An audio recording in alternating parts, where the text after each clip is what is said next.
Ouvir a mensagem do Evangelho, nós tenhamos um encontro pessoal com o Senhor. Amém? Que alegria estar na casa de Deus e ouvir a voz do Deus que fala conosco por meio das Santas Escrituras.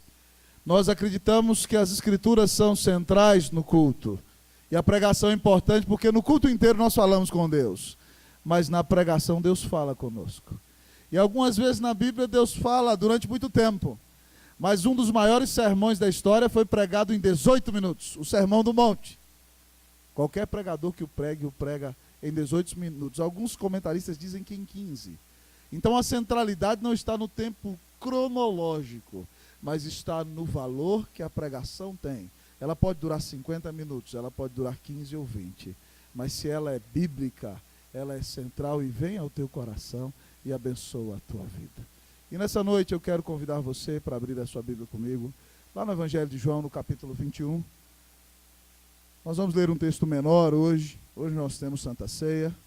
E eu quero convidar você a abrir comigo a sua Bíblia, lá em João, capítulo 21. Nós vamos ler do versículo 15 ao 17. Até a semana passada eu terminei a série das 7 igrejas, irmãos.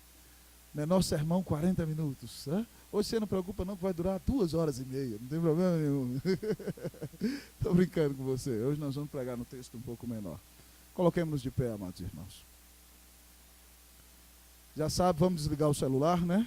Jesus não vai ligar para não tocar. Quero pedir às crianças também que se acomodem com os pais. Hoje as crianças vão permanecer no templo agora à noite. E que estejamos todos atentos para ouvir a voz de Deus. Evangelho de João, capítulo 21, do versículo 15 ao 17. Leamos este texto precioso da palavra de Deus. Leamos todos. Depois de terem comido, perguntou Jesus a Simão Pedro: Simão, filho de João, amas-me mais do que estes outros? Ele respondeu: Sim, Senhor, tu sabes que te amo. Ele lhe disse: Apacenta os meus cordeiros. Tornou a perguntar-lhe pela segunda vez: Simão, filho de João, tu me amas? Ele lhe respondeu: Sim, Senhor, tu sabes que te amo. Disse-lhe Jesus: Pastorei as minhas ovelhas. Pela terceira vez Jesus lhe perguntou: Simão, filho de João, tu me amas? Pedro entristeceu-se por ele lhe ter dito pela terceira vez: Tu me amas? E respondeu-lhe: Senhor, tu sabes todas as coisas. Tu sabes que eu te amo. Jesus lhe disse: Apacenta as minhas ovelhas. Vamos orar ao Senhor nessa noite, irmãos. Feche seus olhos. Evite caminhar nessa noite, irmão. Deixe seu filhinho sentado ao seu lado, para que ele não sinta tentado a conversar com outra criancinha. E você, então, prepare o seu coração para ouvir a voz de Deus nessa noite. Querido Deus eterno Pai, nós nos humilhamos diante de Ti. Te agradecemos, Deus, porque a Tua palavra é preciosa. Tua palavra diz de si mesma que ela é mais doce do que o mel e o destilar dos favos. Ela vale mais do que ouro, muito mais do que muito ouro depurado. Ela ressuscita mortos. Ela faz tremer os cedros do Líbano. Ó Deus, ela traz da vida à morte, da morte à vida o pecador, Senhor. Ó Deus, ela restaura, ela transforma. Que nessa noite, Deus, ao ouvirmos as Escrituras, Cristo Jesus seja exaltado nesse púlpito sobre tudo e sobre todos. Que essa palavra venha ao encontro das nossas necessidades. Seja direta, seja prática, seja transformadora. Que nós conheçamos mais o Senhor através desta mensagem dessa noite. Que a nossa vida seja transformada, Senhor Jesus. E que nós te amemos mais ao ouvir essa mensagem. Fala conosco, ó Deus, nesta noite, em nome do Senhor Jesus, nós te pedimos. Amém. Podeis aceitar, queridos.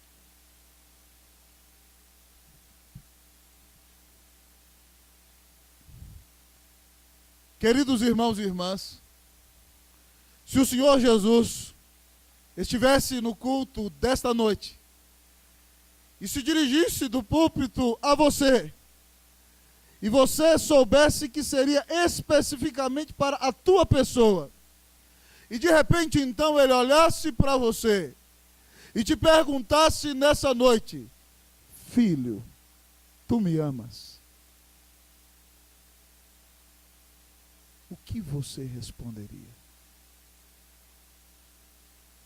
Fazendo uma análise sincera da sua vida, da maneira que você tem vivido o Evangelho, do relacionamento que você tem com Deus, se você é um crente de oração ou não, se você é um crente da palavra ou não, se você é uma pessoa cheia do Espírito ou não.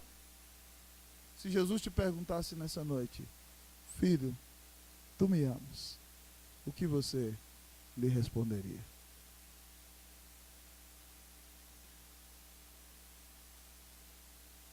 Nesse precioso texto da palavra de Deus, amados irmãos, nós encontramos Pedro, o primeiro líder do colégio apostólico, na Galileia, tendo levado consigo mais outros 6 dos apóstolos, 7 discípulos.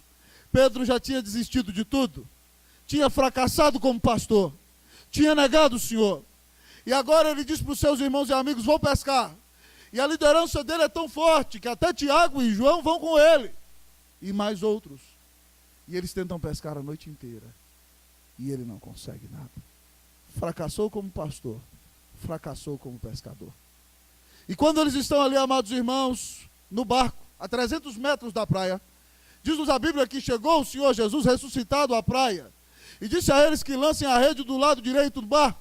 E quando eles lançam a rede, irmãos, o barco quase não pode sustentar os 153 grandes peixes que são pescados naquela noite. Pedro então se veste e se atira ao mar, e vai estar com Jesus. E eles comem, e Jesus lhes prepara peixes, e aquele momento é um momento singular.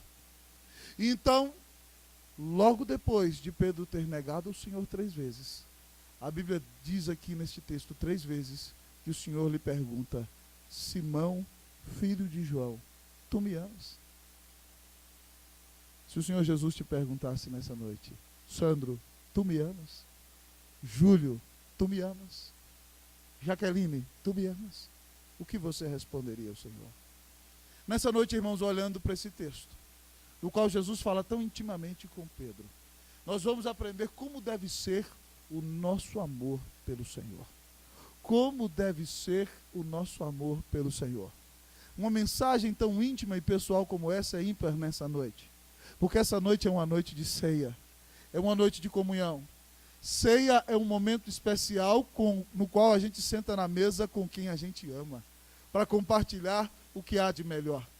E nessa noite de ceia, o texto fala para nós sobre o nosso amor pelo Senhor. Esse é o tema da mensagem, o nosso amor pelo Senhor.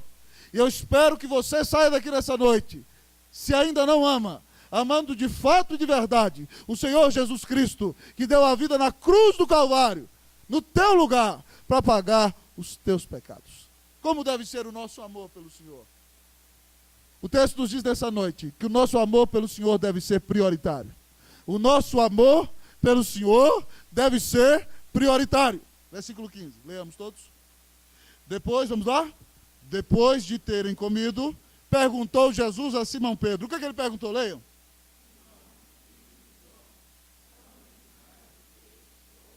Ele respondeu, o quê? Sim, Senhor, tu sabes que eu te amo. Ele lhe disse. Irmãos, Jesus, quando vai restaurar a Pedro, ele sai da conversa com todos e olha especificamente para Pedro e diz a ele: Simão, filho de João, não chama de pedra, porque agora Pedro está quebrado e humilhado, não chama de Pedro, que é o nome pedra, mas chama ele Simão, filho de João. Amas-me mais do que a estes outros? Essa expressão no grego, irmãos, tem a possibilidade de 3 interpretações.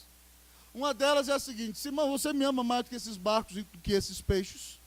Mas eu acredito que ela não é a mais provável, porque Pedro já tinha abandonado isso uma vez por causa de Jesus.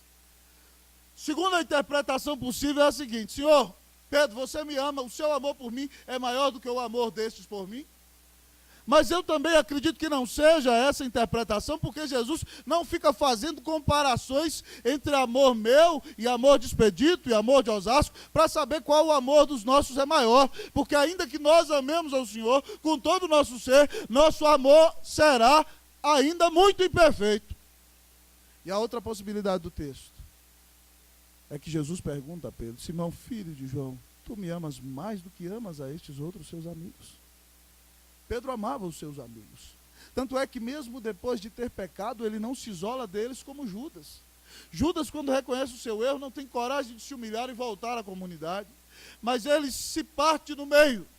E abandona e se mata e tira a sua própria vida. Mas Pedro não, mesmo sendo humilhado, mesmo tendo pecado, volta para o seio da igreja. Volta para o seio da família. Volta para os seus amigos. Ele ama aquele lugar. E mesmo sendo pecador, ele sabe que aquele é o seu lugar. E é impressionante então que Jesus lhe pergunta: Simão, filho de João, tu me amas mais do que a estes outros?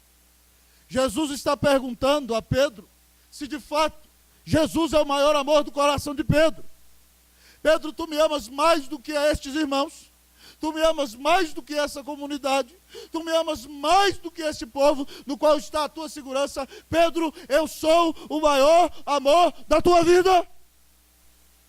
E nessa noite o Senhor pergunta para você: minha filha, eu sou o maior amor da tua vida? Meu filho, tu me amas mais do que os teus carros? Meu filho, tu me amas mais do que tuas casas e propriedades? Meu filho, tu me amas mais do que o prazer sexual? Meu filho, tu me amas mais do que a bebida? Tu me amas mais do que as drogas? Tu me amas mais do que a ti mesmo? O nosso amor pelo Senhor, irmãos, deve ser um amor prioritário. Certa vez, irmãos, Jesus foi provado por saduceus que não conseguiram vencê-lo. Então os melhores teólogos dos fariseus entram numa confabulação e chamam aquele que é o melhor intérprete da lei. O homem conhecia grego, hebraico, aramaico, e tudo que termina com aico. É impressionante. E de repente então, aquele homem chega para Jesus para prová-lo e diz: Senhor, qual é o principal mandamento da lei? E lá em Mateus 22, Jesus responde para ele assim: amarás o Senhor teu Deus com toda a tua alma, com todo o teu coração e com todo o teu entendimento. Esse é o primeiro e o maior dos mandamentos. Nessa noite eu quero lhe perguntar, querido: é Jesus o maior amor da sua vida? Se o Senhor tirasse a sua casa, você continuaria amando a Jesus? Se o Senhor tirasse todas as tuas propriedades, você ainda continuaria amando o Senhor Jesus? Se o Senhor tirasse os seus carros, você ainda continuaria amando o Senhor Jesus? Se o Senhor Jesus, querido irmão, querida irmã, tirasse de você alguém que você ama, você ainda continuaria amando o Senhor Jesus? Se o Senhor Jesus permitisse que você ficasse enfermo, você ainda amaria o Senhor? Irmãos, quando nós olhamos para a nossa vida e colocamos qualquer coisa no lugar de Deus, nós estamos idolatrando. Muitas vezes nós dizemos: eu não sei como é que aquela pessoa se ajoelha diante de uma imagem, é um absurdo, olha lá, ele está se ajoelhando diante de uma imagem. Mas você, no seu coração, tem grandes ídolos, diante dos quais você ajoelha. Quem é o maior amor da sua vida? A quem você quer dar prazer? A você mesmo ou você quer adorar a Deus? São perguntas sinceras, irmãos, que temos nós que fazermos no decorrer da caminhada cristã. Já lhes contei aqui, irmãos, que alguns anos atrás, alguns de vocês, quando eu era pastor de 23 anos no Chile, Deus tinha me abençoado imensamente. A igreja crescia muito. Eu era professor do Seminário Presbiteriano do Chile, um dos primeiros que tinha dado pontapé para organizá-lo, com bons alunos. A igreja ia crescendo, o seminário crescendo. E eu tinha o privilégio de pregar de norte a sul do Chile. Estava pregando exatamente no Congresso Nacional de Jovens da Igreja Presbiteriana do Chile. Um momento extremamente especial. Minha esposa grávida, estava um pouco enferma, não pôde ir ao congresso. E eu me lembro que naquela tarde eu me deito ali na cama do congresso e eu começo a dizer: Deus, muito obrigado, porque o Senhor é bom demais. O Senhor está me dando um ministério muito abençoado, a igreja está indo de vento em popa. O Senhor está me abençoando no seminário. Eu estou pregando de norte a sul do Chile. O Senhor me deu a esposa mais linda que um homem pode ter. E além disso eu vou ser pai. Deus, muito obrigado. O Senhor é bom demais. E comecei a agradecer por todas as bênçãos. E naquele momento ali, irmãos, como há alguns momentos da graça de Deus, naquele quarto, o Senhor começou a me mostrar a luz da palavra em espelho quem eu era. E perguntas vieram ao meu coração. E eu me perguntei: vem cá, e se o Senhor tirasse de mim o professorado no seminário, eu continuaria amando o Senhor Jesus? E o Senhor, o Espírito de Deus, creio eu, que me conduzia na providência naquelas perguntas. E se o Senhor tirasse a igreja, continuaria esse pecador amando o Senhor Jesus? E se o Senhor tirasse a voz, eu ainda amaria o meu Senhor? E se o Senhor tirasse o bebê? E se o Senhor levasse a esposa? Irmãos, naquele momento ali, sozinho naquele quarto do acampamento, eu prostrei o meu joelho e comecei a chorar e pedir perdão a Deus por quão pecador mau eu era. E a presença de Deus foi tão graciosa ali naquele dia que eu pensei que Deus ia tirar tudo. Eu chorava ali e falava, Deus tem misericórdia. Eu falei, se o Senhor for tirar, o Senhor pode tirar tudo, Senhor. Eu falei, se o Senhor tirar a minha voz, eu não sei mais o que fazer na vida, porque o Senhor me chamou para pregar, eu não sei fazer outra coisa. E se o Senhor tirar a Cleusa, eu não vou poder nem ter mais filhos, eu não vou conseguir nem viver. Então não tira ela não, Senhor. Irmãos, e aquela noite Deus quebrou minha vida. Eu preguei à noite. Deus abençoou muito a pregação naquele acampamento. E Deus vai preparando o coração da gente. Porque na semana seguinte, eu voltei para casa, e no 3º mês de gravidez, Cleusa perde o bebê. Era o nosso primeiro filho, que eu creio que verei na glória com o Senhor Jesus. Mas até onde nós estamos dispostos a amar o Senhor? Por que você ama o Senhor? Por causa do seu cargo no trabalho? Por causa do carrão que Ele te deu? Porque você é o melhor filho da tua família e ninguém alcançou aquilo que você alcançou? Porque você é a menina mais bonita da igreja? É por isso que você ama a Deus? Ou é por causa de quem Jesus é? E de tudo aquilo que Ele fez por você na cruz do Calvário? Irmãos, às vezes até o nosso jeito de amar a Deus é egoísta. Se o nosso amor não é centralizado na pessoa de Cristo Jesus. Se não é por causa do seu sacrifício na cruz do Calvário por amor de mim e por você. Se eu não amo a Deus por entender que Deus deu o seu próprio Filho na cruz para me salvar, para perdoar os meus pecados, e a única coisa que Ele exige de mim é arrependimento e fé. Então eu não entendi o Evangelho. Estou criando um Deus à minha própria imagem e à minha semelhança. O Deus da Bíblia está no trono e governa sobre tudo. E Ele mandou o seu Filho morrer na cruz para me salvar. Devemos nós amar a Deus, porque Ele nos deu o que tinha de mais precioso, que é o seu Filho, Jesus Cristo. O nosso amor pelo Senhor tem que ser a nossa prioridade. O seu amor pelo Senhor é a tua prioridade?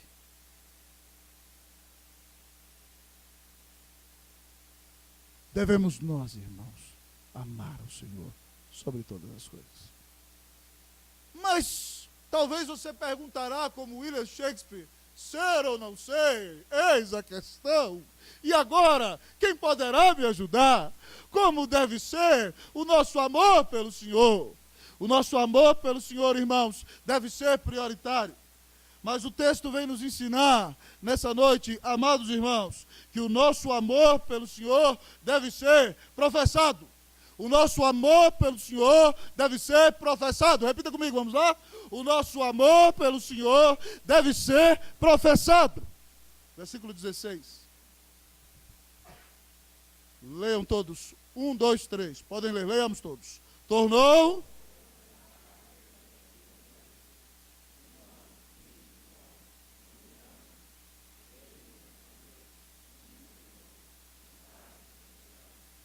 Disse-lhe Jesus, pastorei as minhas ovelhas.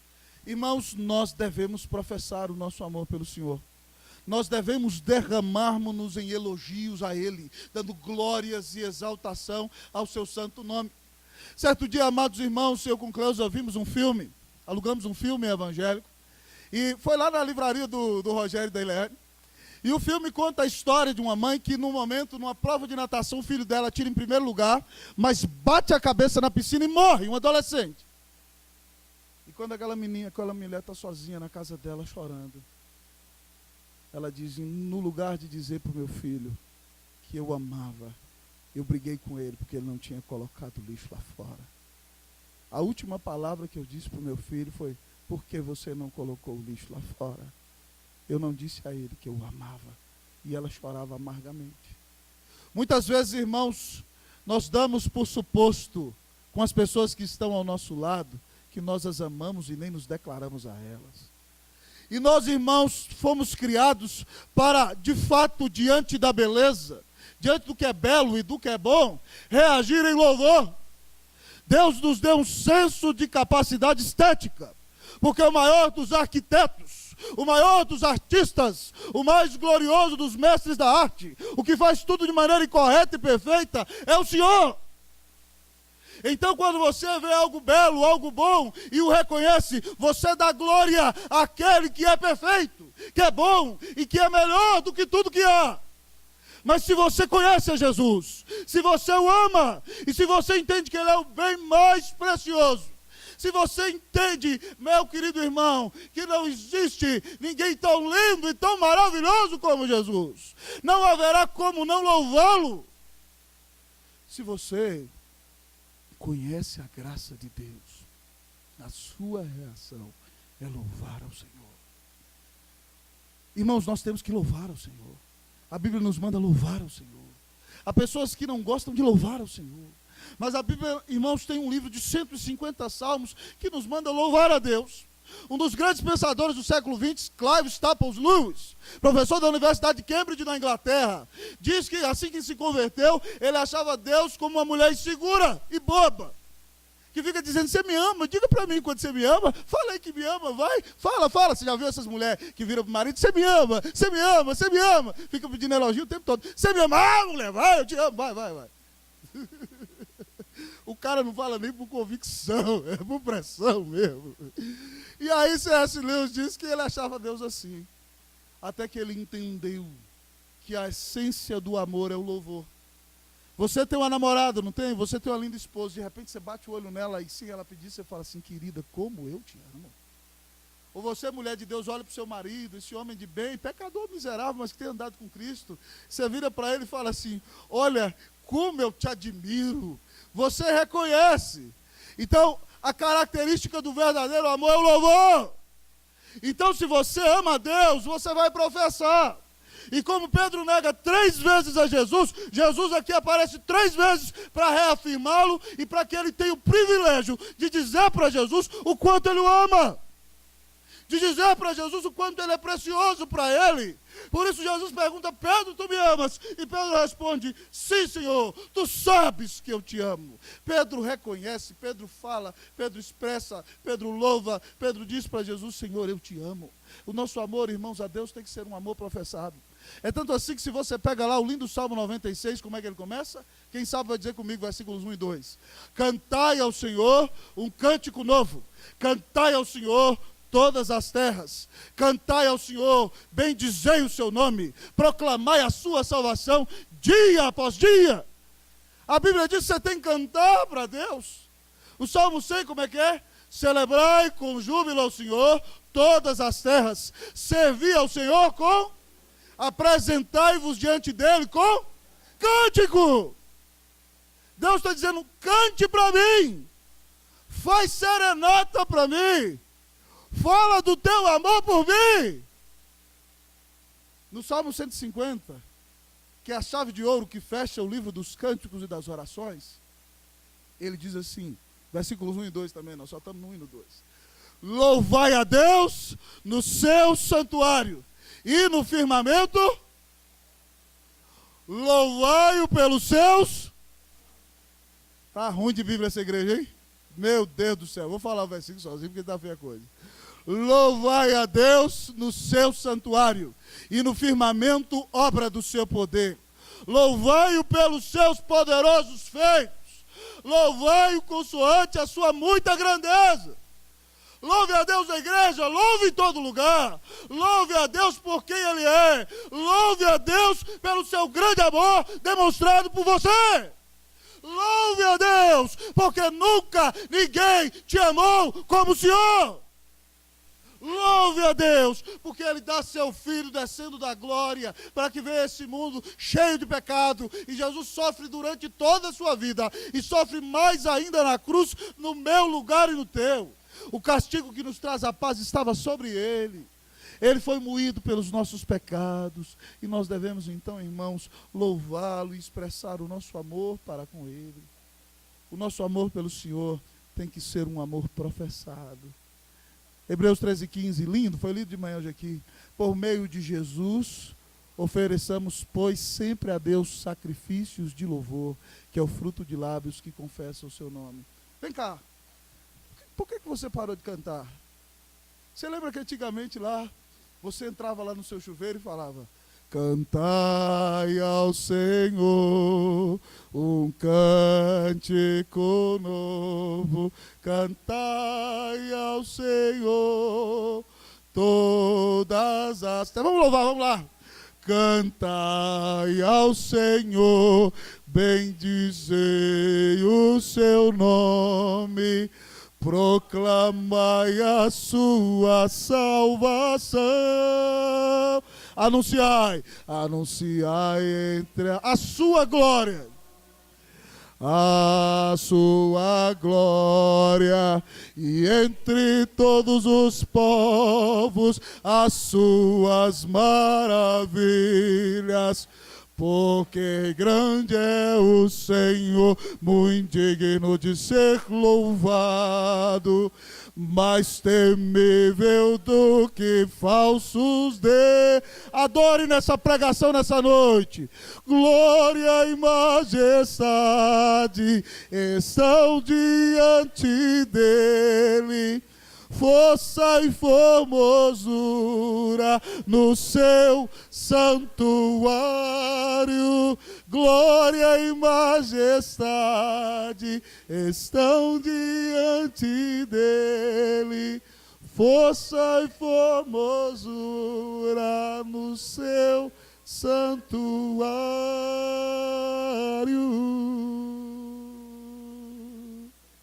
E você não canta mais no chuveiro, cidadão.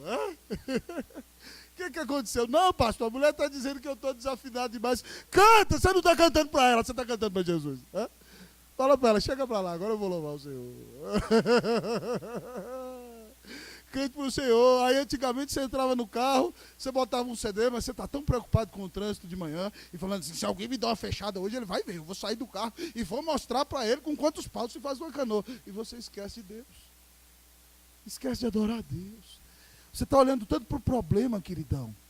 Você está olhando tanto para a dificuldade que você parou de contemplar a grandeza do Senhor, as maravilhas do seu ser e a grande salvação que Ele te deu.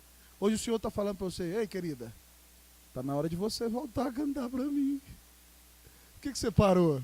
Você acha que eu te dei esses talentos para quê? Cante para mim, fale do seu amor por mim. Quero ouvir, vai, começa. Está na hora de você dizer que eu sou o melhor de todos. Só Deus, irmão, só Deus pode dizer: eu sou o centro de tudo. Só Deus pode dizer: olha, cante para mim aí, fale que eu sou bom, fale que eu sou maravilhoso.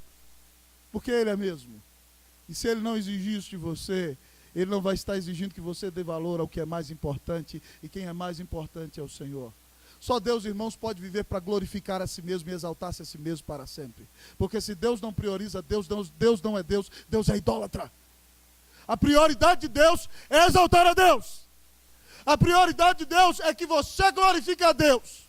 E para o seu bem, essa é a bênção maior do mundo. Porque Deus quer exaltar a si mesmo, Ele resolveu salvar você. Ele resolveu mostrar que te ama. Então dê glória a Deus. Você não deu glória a Deus, fala. Irmãos, o nosso amor pelo Senhor, como a gente viu aqui, tem que ser um amor professado, tem que ser um amor prioritário. E agora prepara aí, nova palavra. O amor a Deus deve ser um amor pístico. Fala, o amor pístico, fala, pístico. Ué, pastor, amor de peixe? De piscina? O amor a Deus deve ser um amor pístico, fala aí. Não, com convicção, já começou ruim. 1, 2, 3, vamos lá. O amor a Deus deve ser um amor pístico. O que é isso, pastor? Pístico, não é palavrão não, gente. Pístico vem da palavra grega pistis, que significa fé. Significa, então, que o nosso amor a Deus tem que ser fundamentado na fé que temos dele. A base do nosso amor a Deus é a fé que temos em nosso Senhor Jesus Cristo. Vejamos onde isso está no texto. Versículo 17. Leiamos o versículo 17. Vamos lá, até a palavra, vamos lá. Te amo, que Pedro disse. Vamos lá, versículo 17. Pela terceira vez, Jesus lhe perguntou: Simão, filho de João, tu me amas? Pedro entristeceu-se por ele lhe ter dito pela terceira vez: tu me amas? E respondeu ele: Senhor, tu sabes todas as coisas. Tu sabes que eu te amo. Até aí. Terceira vez, irmão, Jesus pergunta a Pedro: Pedro, tu me amas? E a Bíblia conta para nós que Pedro fica entristecido. Jesus já tinha perguntado 2 vezes. E Jesus está perguntando terceira vez para Pedro, parece que ele não está acreditando no meu amor. Pedro se sente machucado. O Senhor quer renová-lo, o Senhor quer restaurá-lo, o Senhor quer dar oportunidade a ele de confessar 3 vezes, de corrigir 3 vezes o que ele 3 vezes fez de errado, mas a terceira vez ele se sente questionado, e ele entende que o Senhor não está confiando no amor dele, ele fica triste. Mas Jesus pergunta para ele: Pedro, tu me amas? Pedro, tu me amas? Pedro, tu me amas? E ele responde a Jesus nesse versículo o seguinte: Senhor, tu sabes todas as coisas, tu sabes que eu te amo. A resposta de Pedro é maravilhosa, irmãos. Porque antes ele vinha dizendo sempre: tu sabes, tu sabes, tu sabes. E a palavra usada aqui para sábios no grego é eidor, que significa que o Senhor tem um conhecimento empírico de todas as coisas. Que o Senhor observa tudo. Que não existe nada que se possa esconder do Senhor. Aí ele usa: tu sabes todas as coisas, tu sabes que eu te amo. E ele usa outra palavra que ele usa aqui no eidor, é gnosco. E gnosco é a ideia de um amor íntimo e pessoal. Senhor, tu conheces tudo no mundo e tu me amas. O teu conhecimento é um conhecimento de amor por mim. Então tu sabes, Jesus, que eu te amo. Quando Pedro diz que Jesus sabe de todas as coisas, irmãos, mais uma vez Pedro está dizendo que Jesus Cristo é Deus. Mais uma vez Pedro está confessando que Jesus Cristo é o próprio Deus. Quando ele diz que Jesus Cristo sabe de todas as coisas e que Jesus Cristo ama a ponto de salvá-lo, Pedro está atribuindo a Jesus atributos de Deus: onisciência. Só Deus conhece todas as coisas em suas potencialidades, em suas possibilidades e em sua essência. Só Deus conhece tudo. Então, quando Pedro diz: tu sabes de todas as coisas, olha aqui para mim, irmão, em nome de Jesus, eu estou falando com você. Quando ele diz: tu sabes de todas as coisas, ele está dizendo: Jesus, tu és Deus. Ele está confessando a sua fé. E tu me amas. E porque tu me amas, eu te amo. Que palavra preciosa, irmãos. O amor de Pedro é um amor pístico. Pistes é fé. É um amor fundamentado na fé. Irmãos, que benção que o Senhor dá uma segunda oportunidade a Pedro. E Deus pode dar uma segunda oportunidade a você nessa noite. A primeira foi aquela vez que eles estavam lá nas regiões de Cesareia de Filipe. E você há de se lembrar comigo que havia uma grande celeuma no meio do povo judeu. E agora, quem será esse Jesus? As multidões se perguntavam. E aí alguns diziam: não, ele é João Batista. Outros é Elias. Outro é Jeremias. E alguns diziam: não, é o Messias. Quem será esse homem? E aí Jesus está lá com seus discípulos, irmãos, e de repente ele olha para eles e diz: o que é que o povo está falando de mim aí? O que é que o Ibope diz sobre mim? Quem sou eu? E aí eles respondem: o povo está falando que o senhor é Elias. Outros estão falando que o senhor é Jeremias. Não, outros estão dizendo que o senhor é João Batista, que morreu e voltou de novo. E aí Jesus vira para ele: e vocês, e aí, igreja? Quem sou eu? É como se Jesus perguntasse assim para vocês: quem é Jesus para você? Aquela pergunta clássica que o conselho faz no dia da sua profissão de fé, né? E se você não souber responder, você está no sal, hein? Porque você não vai ser membro da igreja de jeito nenhum. Quem é Jesus para você? E aí Pedro fala: tu és o Cristo, o Filho do Deus vivo.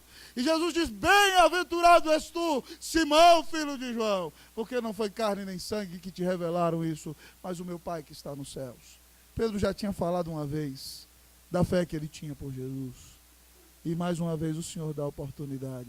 E Pedro renova a sua fé e é restaurado para a glória e honra do nome de Jesus. Talvez, querido, você está aqui, um dia confessou a fé. Um dia buscou a Deus. Um dia esteve firme no caminho. Mas de repente você se deixou seduzir pelos amores deste mundo. De repente você deixou-se seduzir pelas propostas do diabo. E você se foi. E o seu coração se esfriou. Então o Senhor chega a você mais uma vez e te pergunta: tu me amas? Se isso está acontecendo com você nessa noite, é a oportunidade de Deus para renovar a sua fé.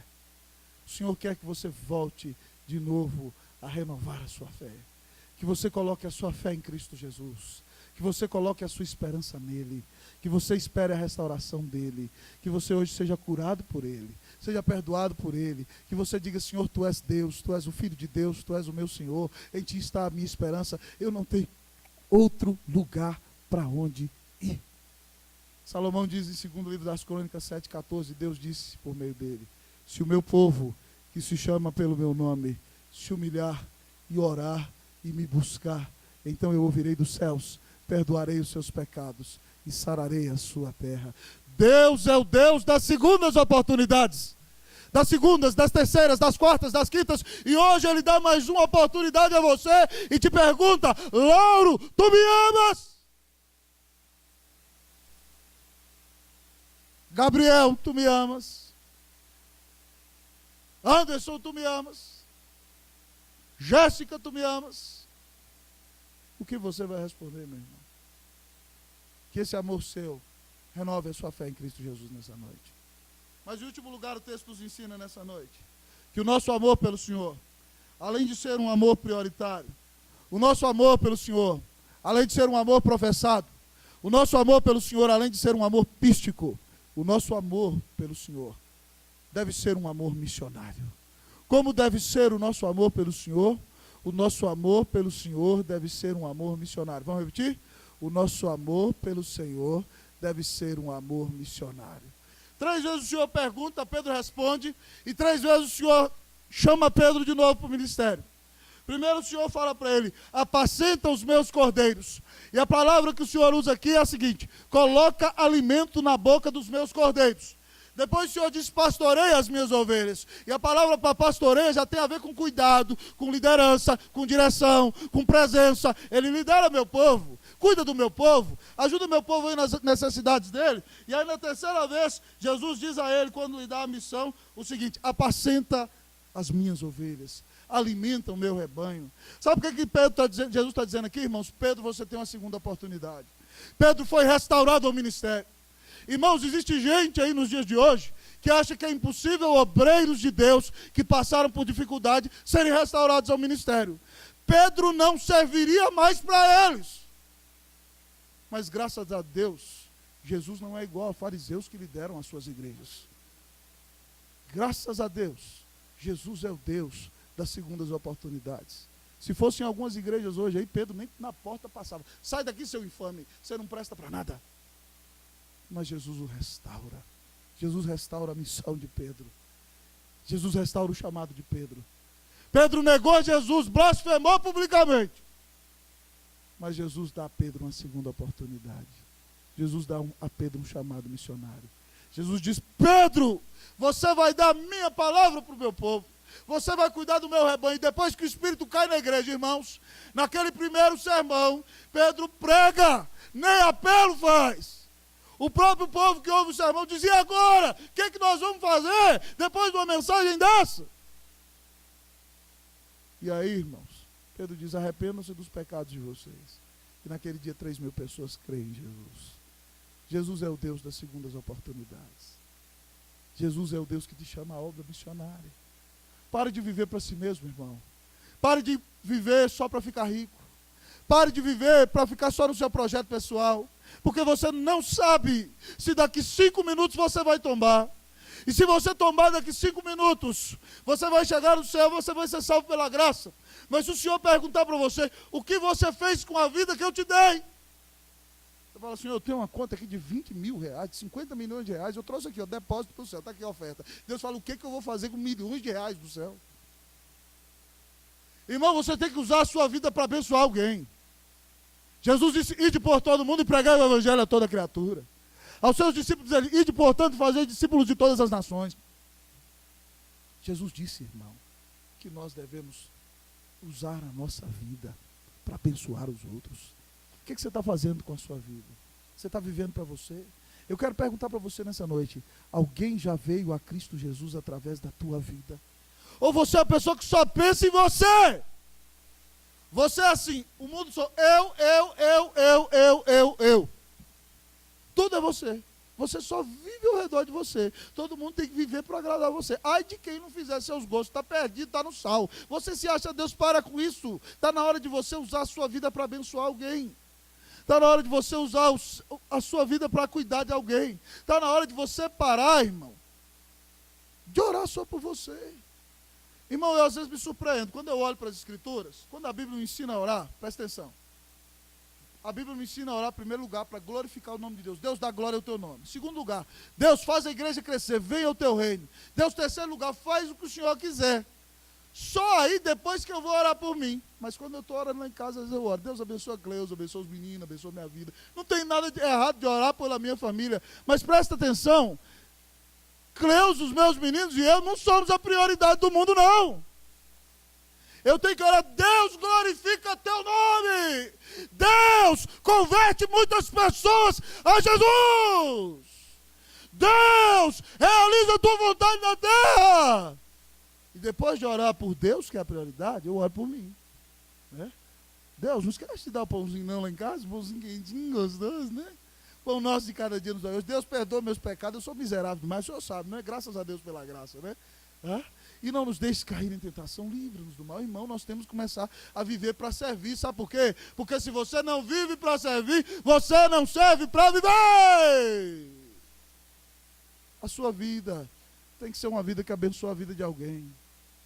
Eu quero te desafiar nessa noite, irmão, a ser alguém que para de viver para si mesmo, a renunciar a si mesmo, a ser uma bênção não só nos que estão na sua casa, mas para todos aqueles que estão no mundo. O Evangelho quer mudar você, o Evangelho quer usar você, o Evangelho quer fazer de você alguém parecido com Jesus. E depois que você passar de um lugar, alguém vai dizer, ali passou um homem de Deus, ali passou uma mulher de Deus, ali está alguém que andava com Jesus, ali está alguém que aceitou o chamado de Deus para mudar o mundo, para fazer a diferença, para mudar a cara desse país.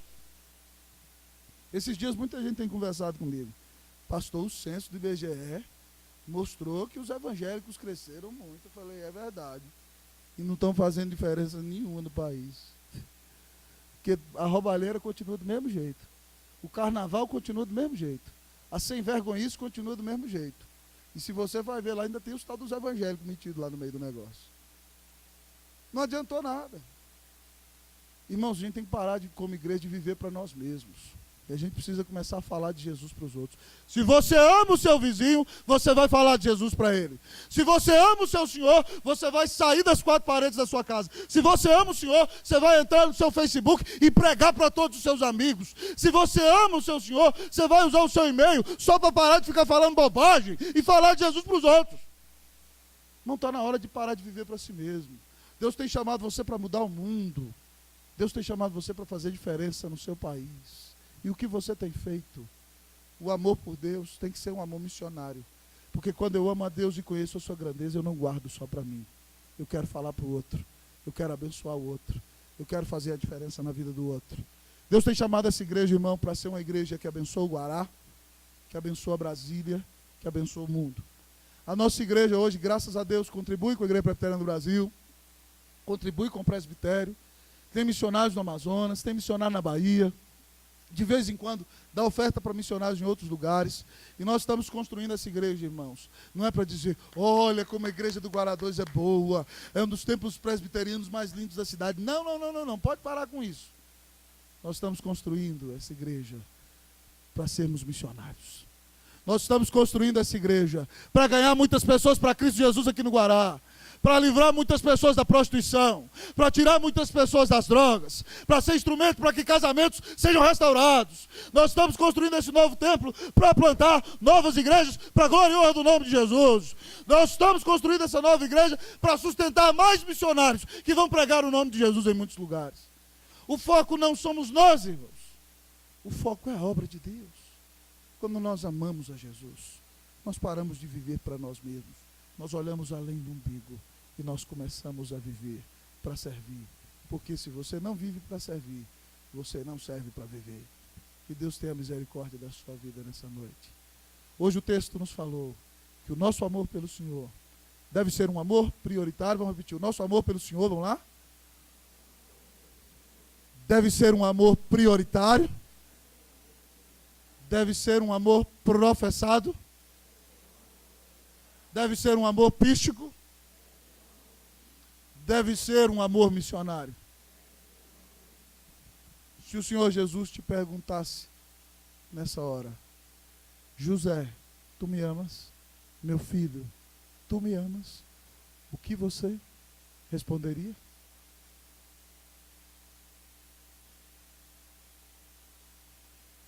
Jefferson, ore por nós.